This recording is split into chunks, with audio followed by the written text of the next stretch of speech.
Olá, tudo bem?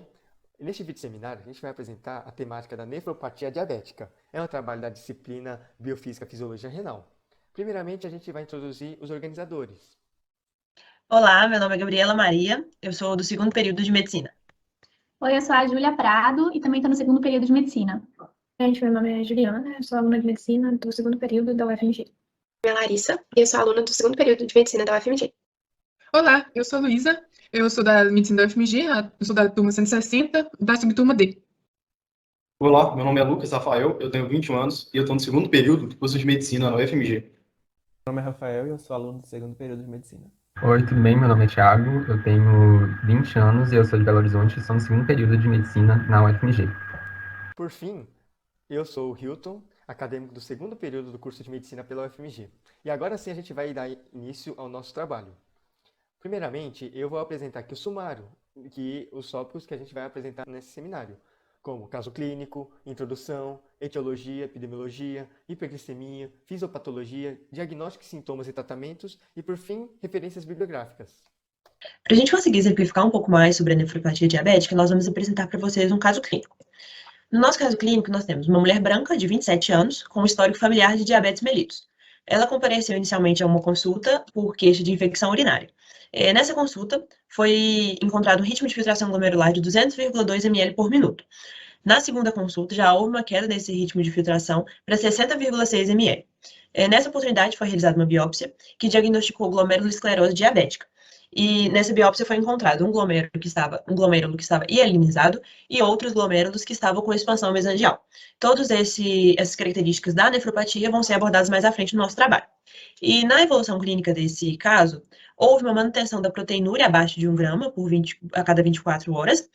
A proteinúria nós vamos abordar mais à frente também, mas é a excreção de proteínas na urina. E houve uma oscilação na glicemia com alguns episódios de aumento nessa glicemia. Então, foi instituído um tratamento para ela, que foi o regime dietético e o uso de inibidores de SA. Mas, no desfecho desse caso clínico, houve uma queda progressiva da função renal, que chegou a um ritmo de filtração glomerular de cerca de 40,2 ml por minuto. Então, começando pela definição da nefropatia diabética, essa doença consiste em uma das complicações causadas pela diabetes mellitus, podendo ser definida como esclerose e fibrose dos componentes glomerulares, decorrente de alterações metabólicas e hemodinâmicas associadas à hiperglicemia. Antes de passar pelos aspectos clínicos da nefropatia, a gente vai dar um breve panorama histórico da doença.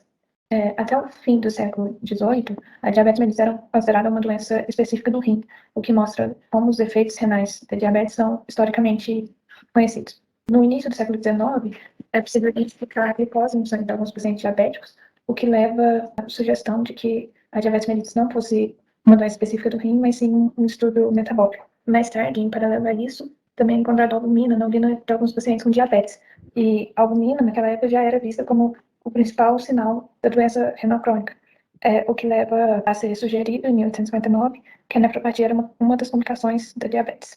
Mas foi só a partir de 1920, quando os diabéticos passaram a viver mais graças ao tratamento com a insulina, que foi possível ter estudos mais detalhados dessa doença. Então, em 1935, Paul Kimmel e Clifford Wilson fizeram uma descrição bem detalhada de lesões renais em 8 pacientes diabéticos, que ficou famosa no meio científico. E mais tarde, Arthur Allen descreveu a associação entre essas lesões renais e diabetes mellitus, consolidando que a nefropatia era uma decorrência da diabetes mellitus, e não a doença, a diabetes em si, como pensava há 2 séculos atrás. Uma das características da nefropatia diabética é o dano progressivo aos rins, sendo o resultado dessa condição achados clínicos como albuminúria, como também a redução da filtração glomerular e a elevada pressão sanguínea. Existem 4 estágios da nefropatia diabética. O primeiro estágio é o estágio da hiperfiltração, que, como o próprio nome diz, nesse estágio há um aumento do ritmo de filtração glomerular e também há a normoalbuminúria. Essa hiperfiltração é considerada o passo inicial do envolvimento renal da diabetes mellitus. A importância da detecção desse estágio precocemente é o grande potencial de reversão do quadro clínico através de intervenções. O estágio 2 é o estágio da microalbuminúria, ou também chamado como nefropatia incipiente. Nessa fase, a excreção urinária da albumina ela se situa entre 20 a 200 microgramas a cada minuto, ou entre 30 a 300 miligramas a cada 24 horas. O ritmo de filtração glomerular, ele normalmente se encontra elevado no início do processo, e ele tende a reduzir quando a albuminúria alcança valores maiores que 70 miligramas por minuto. No estágio 3, o estágio da proteinúria ou da nefropatia clínica, nesse estágio, há uma excreção urinária de albumina que atinge valores maiores do que 200 microgramas por minuto ou maiores que 300 miligramas a cada 24 horas. Nesse estágio, pode ocorrer hipertensão e também uma queda do ritmo de filtração glomerular.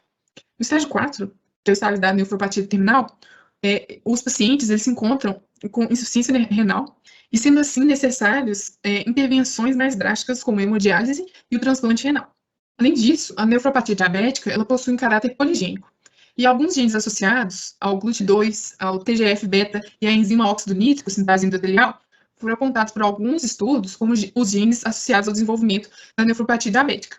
Entre esses genes, existem ainda outros, para que citar os principais. Essa doença ela não possui um caráter de herança mendeliana.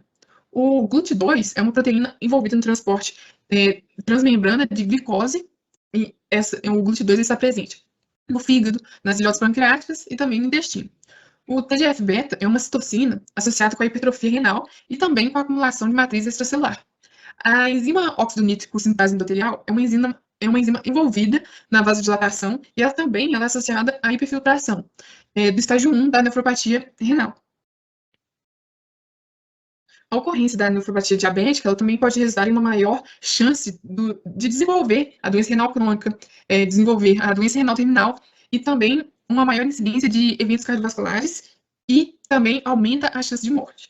E apesar disso, todos esses fatores eles têm influência de outras variáveis, tais como a etnia, achados clínicos, como pressão arterial, controle glicêmico e outros mais. Existem ainda alguns fatores clínicos que eles comprovadamente podem determinar um pior prognóstico da doença. São eles, por exemplo, a albuminúria, a proteinúria, a pressão sanguínea sistólica, a duração do diabetes, a concentração de ácido úrico, a hemoglobina A1C, um histórico familiar de diabetes e, além disso, complicações microvasculares. Também existem outros fatores, tais como idade, IMC, se o paciente fuma ou não, tem sido indicado por alguns estudos como capaz de influenciar a progressão da doença, sendo que algumas dessas variáveis às vezes podem influenciar o curso da nefropatia diabética no caso de diabetes tipo 2, mas não necessariamente no caso de diabetes tipo 1. Esses foram alguns estudos que mostraram essas evidências. Existe ainda uma ferramenta que às vezes as pessoas recorrem, que é a predição, a projeção do risco de desenvolver o estágio final da doença renal. E usa fatores como sexo, idade, razão, albumina, creatinina na urina e a taxa de filtração glomerular estimada. Sendo assim, essa estimação ela é necessária para prever o avanço da doença e, assim, preparar o paciente e a equipe de saúde envolvida com o caso do paciente a realizar intervenções no caso desses pacientes que possuem um maior risco de desenvolver o estágio final da doença renal em 2 a 5 anos. Agora nós vamos falar sobre a etiologia e epidemiologia da nefropatia diabética. De início, eu acho interessante abordar os principais tipos de diabetes existentes e o porquê que ela provoca este quadro de nefropatia diabética. Então, de início, a diabetes vai consistir em um distúrbio metabólico que é caracterizado por um quadro de hiperglicemia constante e vai ocorrer pelo fato de o organismo não conseguir produzir uma quantidade adequada de insulina ou simplesmente por não responder a ela devidamente. A insulina ela é um hormônio, né, juntamente com o glucagon e outros mecanismos, que irão regular a glicemia do organismo, né, vai participar dessa homeostasia. Então, ocorrendo de a pessoa, né, apresentar uma resistência ou por não conseguir produzir esse hormônio, vai ocorrer de a pessoa não conseguir controlar o índice glicêmico, apresentando esse quadro de hiperglicemia, que a longo prazo é associado à manifestação de diversas condições, entre uma delas a nefropatia diabética. Então, agora abordando sobre os tipos de diabetes, eu vou comentar sobre a diabetes do tipo 1, que é caracterizado por ser uma doença autoimune e poligênica. E a característica dessa doença é o combate do próprio organismo às células beta-pancreáticas que produzem insulina, fazendo com que não haja mais a produção deste hormônio. A gente subdivide a diabetes tipo 1 em tipo 1A e tipo 1B. A diabetes do tipo 1A, a gente consegue identificar a presença de marcadores específicos que estão associados à manifestação desse tipo de diabetes. Então, a presença desses anticorpos são o que a gente permite o diagnóstico desse tipo de diabetes. Já a diabetes do tipo 1B, a gente não consegue identificar e encontrar esses anticorpos na circulação. E a gente diagnostica esse tipo de diabetes pelos sintomas, pelo conjunto de sinais, sintomas, entre outros, não ocorrendo a presença dos anticorpos. Então, a gente também nomeia esse tipo de diabetes como sendo idiopático, já que a gente não consegue identificar e nem atribuir exatamente a condição. Já a diabetes tipo 2 vai ser caracterizada pela resistência periférica à ação da insulina e a resposta secretora inadequada das células beta-pancreáticas. Aqui a gente vai observar uma maior incidência em pessoas obesas e sedentárias, ocorrendo entre 80 e 90% dos indivíduos com esse tipo de diabetes. Aqui a pessoa ela ainda vai conseguir produzir um pouco da insulina, porém a influência desta resistência periférica à ação da insulina vai fazer com que a atuação do hormônio no organismo não ocorra da maneira esperada, como ocorre em um indivíduo sem esta condição, né, por exemplo. Já a diabetes gestacional, ela vai ser caracterizada pelo estado hiperglicêmico, né, que é diabetogênico que a gestante apresenta, já que ocorre a produção de diversos hormônios, né, hiperglicemiantes e enzimas pancreáticas, que levam a uma maior produção compensatória da insulina. E essa maior produção compensatória da insulina é responsável por favorecer o estado de resistência ao mesmo hormônio, já que aumenta a produção, então o organismo ele responde às vezes apresentando essa resistência. Então, as mulheres, né, gestantes que são mais propensas a ter essa condição de diabetes gestacional acabam também sendo mais predispostas a desenvolver o diabetes tipo 2, já que durante a gravidez elas poderão apresentar essa resistência à insulina. E já diabetes, né, que são relacionados a defeitos genéticos, a gente vai observar, né, a influência de questões específicas, né, pelo genoma da pessoa que vai danificar a produção da insulina, ou pelo funcionamento do pâncreas, entre outras funções que favorecem ou são atribuídas, relacionadas a outros tipos de diabetes.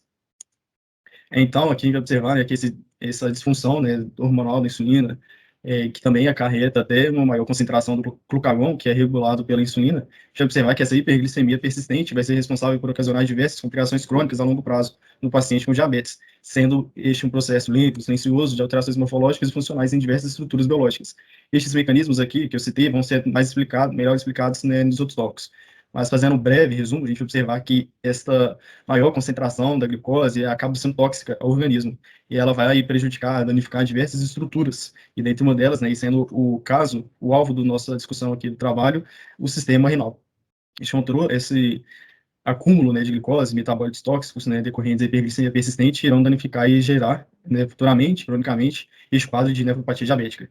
Ou seja, a etiologia da nefropatia diabética vai ser um processo multifatorial, que vai consistir em uma complexa interação de distúrbios metabólicos, hemodinâmicos e fatores genéticos. Metabólicos, né, associados à hiperglicemia, ao acúmulo, né, aos metabólicos, à toxicidade gerada por este acúmulo, né, hiperglicêmico, hemodinâmico também, com uma consequência até desses distúrbios metabólicos, que irão alterar o endotélio renal, outras partes, né, do sistema renal, e fatores genéticos também que estão associados a maior incidência e ocorrência de nefropatia diabética.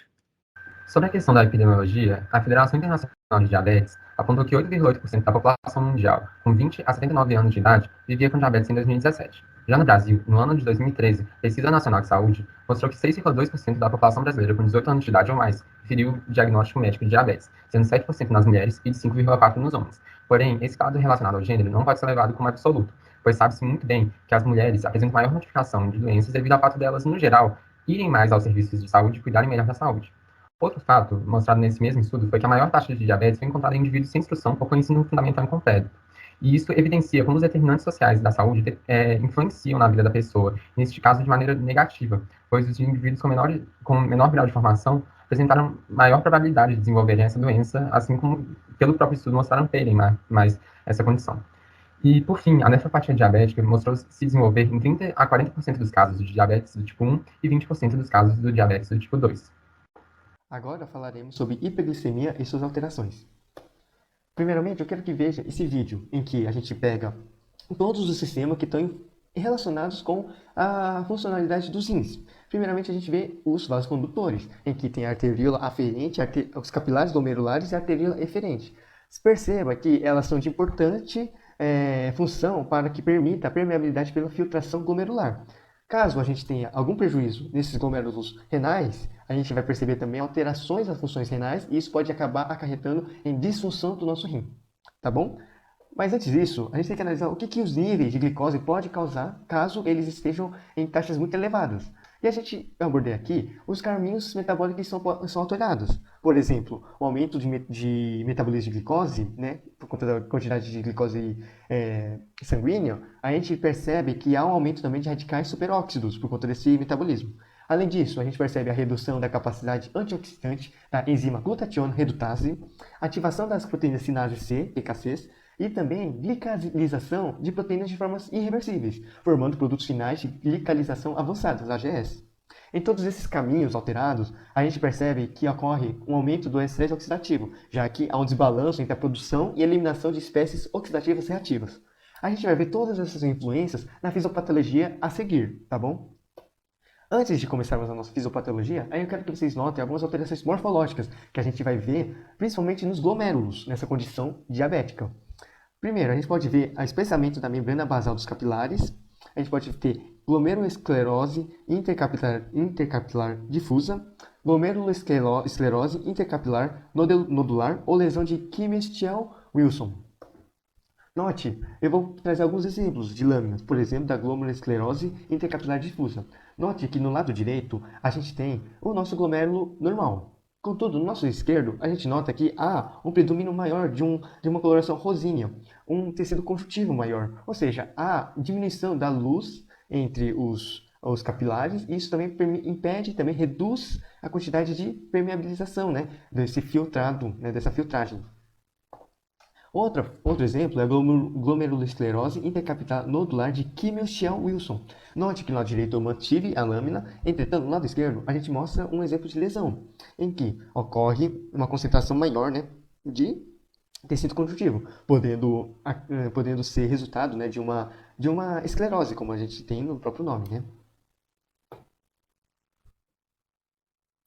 Então, agora a gente vai falar um pouquinho sobre a fisiopatologia da nefropatia diabética. Então, primeiro eu vou começar falando sobre a fisiopatologia da diabetes tipo 2. Então, ela é principalmente uma interação de fatores genéticos e ambientais e de um estado pró-inflamatório do organismo. O papel da insulina é principalmente a captação de glicose e sua utilização nos tecidos. Então, ela tem principalmente a função de anabolismo, que ela estimula a síntese. Então, ela estimula a síntese lipídica, a síntese proteica e a síntese de glicogênio nos músculos. Os principais fatores de risco da diabetes, a gente fala que é a obesidade e estilo de vida sedentário, porque eles promovem um estado de resistência insulínica do organismo, que significa uma incapacidade dos tecidos alvos, que é principalmente o fígado, o músculo esquelético e o tecido adiposo, e responderem normalmente à insulina. Então, isso compromete a sinalização da insulina e reduz o nível de transportador GLUT4 na superfície celular. Então, essa resistência insulínica ela vai promover um estado de hiperglicemia do organismo. E isso vai produzir uma hiperinsulinemia, que é o hiperfuncionamento compensatório das células betas do pâncreas, na tentativa de controlar o alto nível glicêmico. E isso vai gerando ao longo do tempo uma disfunção das células beta, que é uma secreção que leva a uma secreção inadequada de insulina e uma incapacidade das células beta em se adaptarem às necessidades secretoras crescentes. E por fim, isso vai levar a uma hiperglicemia crônica do organismo. Agora a gente vai falar um pouquinho sobre os efeitos da hiperglicemia nas lesões renais. Inicialmente, nós vamos falar sobre a glicosilação não enzimática. Um dos efeitos da hiperglicemia é o acúmulo, né, de glicose no organismo, e essa glicose em excesso se une a proteínas. E aí elas formam os produtos finais de glicosilação não enzimática, que são chamados AGS. Esses AGS são muito estáveis e mesmo após a correção da hiperglicemia, eles continuam acumulados, tanto nos tecidos quanto nas paredes dos vasos. E eles se ligam às células mesangiais e eles induzem a secreção de citocinas. Essas citocinas levam à proliferação das células mesangiais e também à síntese de matriz extracelular, o que causa a expansão mesangial, que foi inclusive observada no caso clínico que a gente apresentou no início. Além disso, entre os efeitos da hiperglicemia, nós também temos a hipertrofia, porque a hiperglicemia ela leva a uma hiperreabsorção de glicose nos tubos proximais. Esse processo causa uma alteração dos transportadores e aumenta a demanda por oxigênio no córtex renal. Isso causa um estresse nos túbulos proximais, que leva a uma hipertrofia desses túbulos e também a uma elongação. E, por consequência, os rins são também hipertrofiados. Uma outra alteração que a gente tem na hiperglicemia é a alteração da eletronegatividade da membrana. O sulfato de heparan é um glicosaminoglicano muito importante na manutenção da eletronegatividade da membrana. E aí, com a diabetes mellitus, a produção dele é reduzida. Isso causa uma alteração na eletronegatividade que facilita a passagem de albumina pela membrana. Além disso, nós temos também a hialinose arteriolar. O que é isso?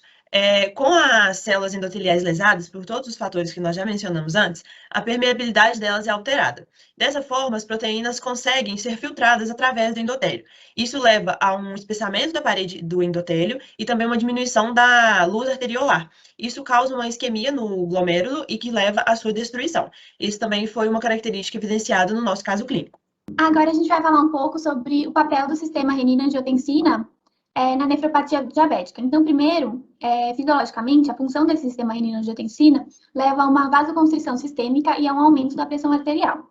Na diabetes, você tem alta concentração da angiotensina 2 em vários compartimentos renais, como o glomêrulo.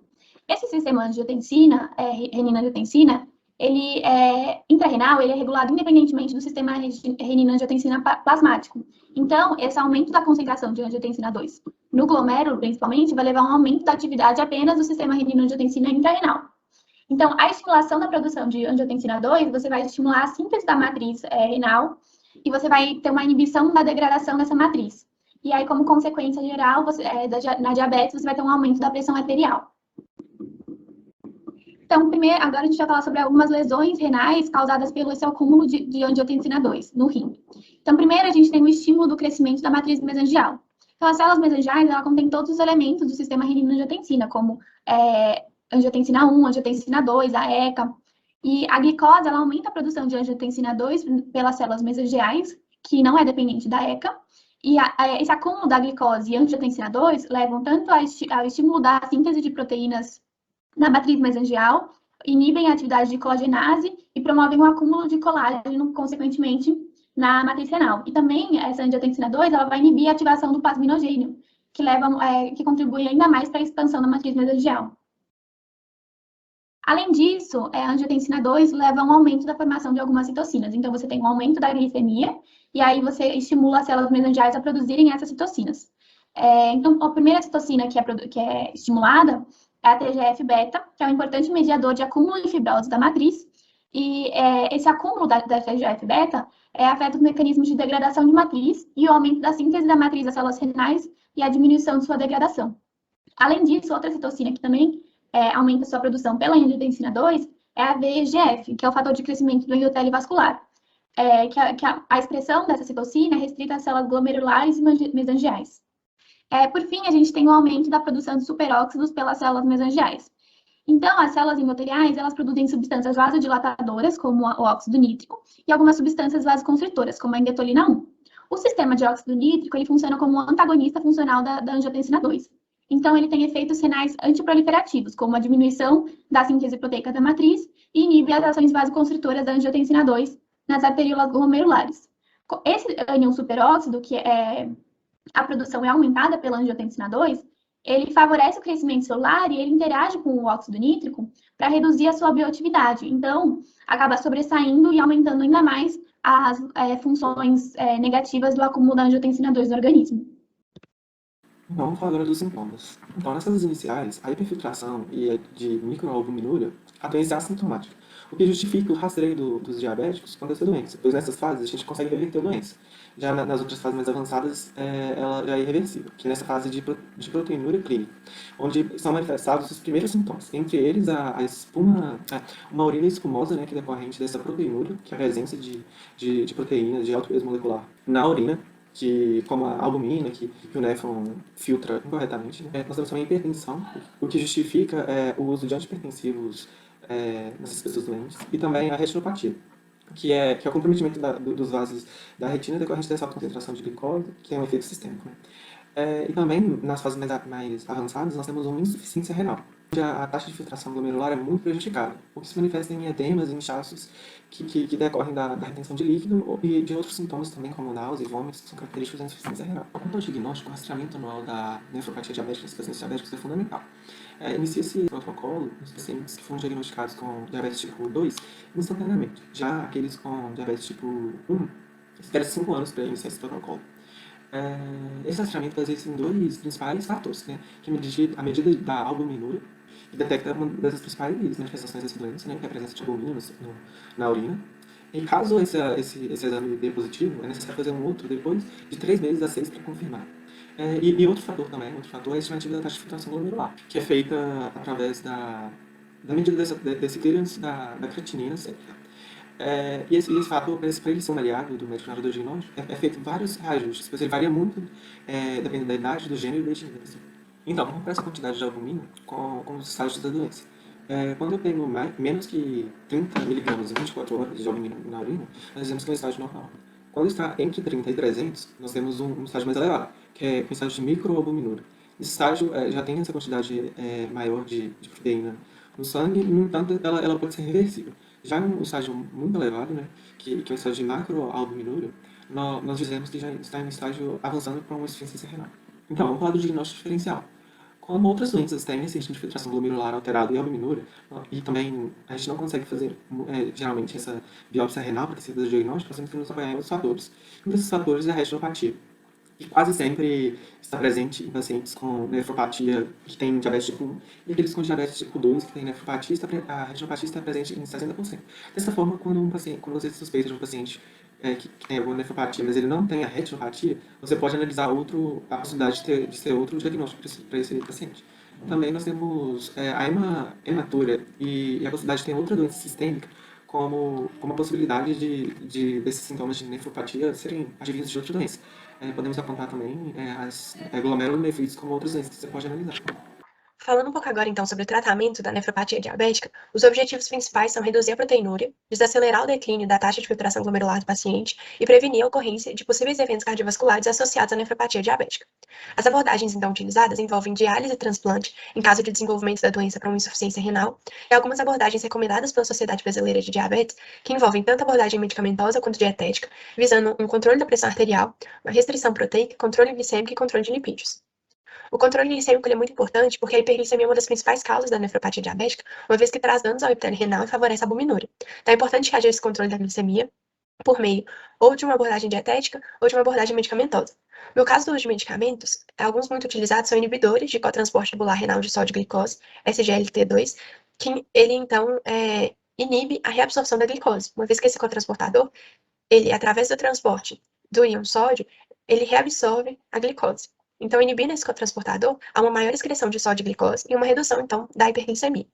O controle medicamentoso ele deve ser feito com uma análise médica específica para cada paciente, porque é preciso que haja uma análise do grau de função renal do paciente, já que alguns desses medicamentos, por exemplo, esses inibidores, eles levam a uma maior excreção de substâncias e de moléculas, o que pode levar a uma sobrecarga renal. Então, é importante que haja uma análise da função renal do paciente para saber qual medicamento é mais indicado para cada um.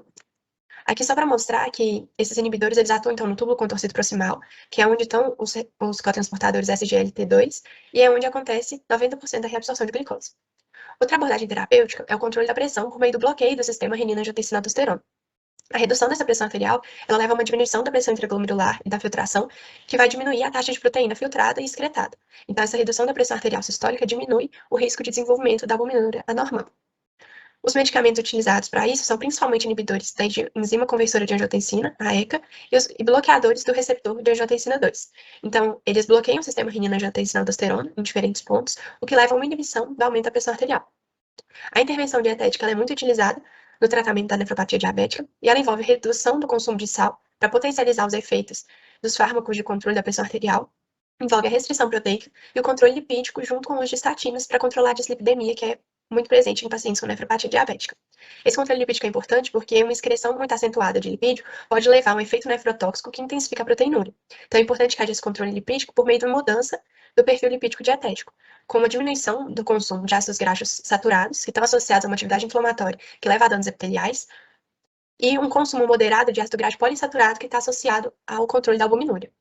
Tem algumas abordagens que estão sendo estudadas ainda e realizados experimentos, mas que já mostram resultados positivos, que são a adição de soja texturizada na dieta, que tem uma capacidade de reduzir a proteinúria, e a substituição da carne vermelha pela carne de frango, exatamente pelo fato da carne de frango ter esses ácidos graxos poliinsaturados que têm esse efeito protetor sobre a albuminúria. Como conclusão, então, são recomendados tratamentos multifatoriais para melhorar o prognóstico dos pacientes com nefropatia diabética.